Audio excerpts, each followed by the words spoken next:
তাহলে সারা দেশ ওই পানির পুকুর হবে, দুধের পুকুর হবে না। তো ব্যক্তিগত পরিবর্তনটা এই কারণে গুরুত্বপূর্ণ। আর ব্যক্তিগত পরিবর্তন কাদের দ্বারা হওয়া উচিত? মানে আমরা তো মোটামুটি নষ্ট হয়েই গেছি, মানে যদি বলি আমরা তো আসলে ভালো নাই, মানে হিপোক্রিট হয়ে গেছি, বিভিন্ন ধরনের করাপশন আমাদের মধ্যে ঢুকছে। তো আমরা যেটা করতে পারি, আমাদের একটা উপলব্ধি করা উচিত যে এইভাবে যদি আমরা চলি তাহলে পর দেশ সুন্দর হবে না, দেশ ভালো হবে না। তো পরিবর্তনটা কাদের দ্বারা শুরু হওয়া উচিত? ইয়াং যারা আছে তাদের দিয়ে শুরু হওয়া উচিত, যার মানে আমরা শিক্ষার্থীরা। তো শিক্ষার্থীদের যে পরিবর্তন আমরা মানে অভিজ্ঞতা নিলাম আমরা 5ই অগাস্টে অব্যবহিত আগে এবং পরে, এটা আমাদের জন্য যদি মানে ওয়েক আপ সিগন্যাল না হয় তাহলে পরে আমরা কোনোদিনই মানে সামনের দিকে আগাতে পারবো না। তো এই সিগন্যালটা যাতে না মারা যায় এই কারণে আমরা একটা উদ্যোগ নিব এই বছর এই বার্ষিক পরীক্ষা শেষ হওয়ার পরে।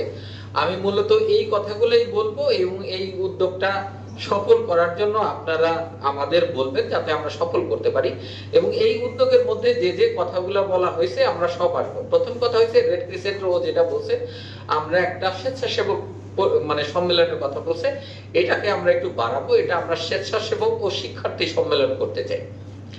এই শিক্ষার্থী সম্মেলন আমরা মাদক নিয়ে কথা বলতে চাই। দেখেন আমরা যদি মানে তারুণ্য নির্ভর উন্নত দেশের কথা বলি আর যদি মাদকের বিরুদ্ধে প্রতিরোধ করে তুলে না পারি তাহলে যতই তারুণ্য নির্ভর না করি, তারুণ্যের তো মানে মূল কেটে দিচ্ছে মাদক। দেশের সব পুরা সীমান্ত এলাকায় মাদকের কারখানা। আমরা তো মাদক বানাই না, আমরা আমদানি হয় আমাদের দেশে।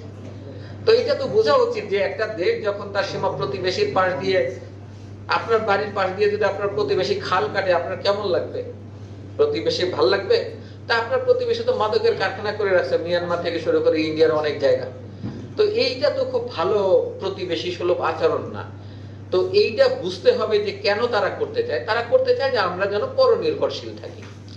এইটা সবচেয়ে ভালো বোঝা উচিত, যাদের মানে উপলব্ধি করা উচিত আমাদের তরুণদের, যারা শিক্ষার্থীদের তরুণদের এই সম্পর্কে আমরা ওই সম্মেলনে স্বেচ্ছাসেবক ও শিক্ষার্থী সম্মেলনে কথা বলবো।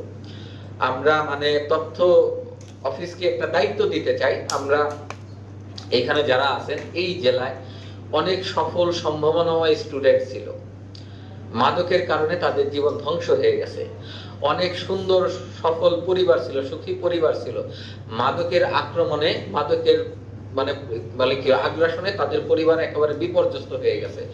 এই ধরনের ইনসিডেন্ট নিয়ে একটা তথ্যচিত্র বানান, আধা ঘন্টা কিংবা 1 ঘন্টা, ওই সম্মেলনে এই তথ্যচিত্রটা দেখান।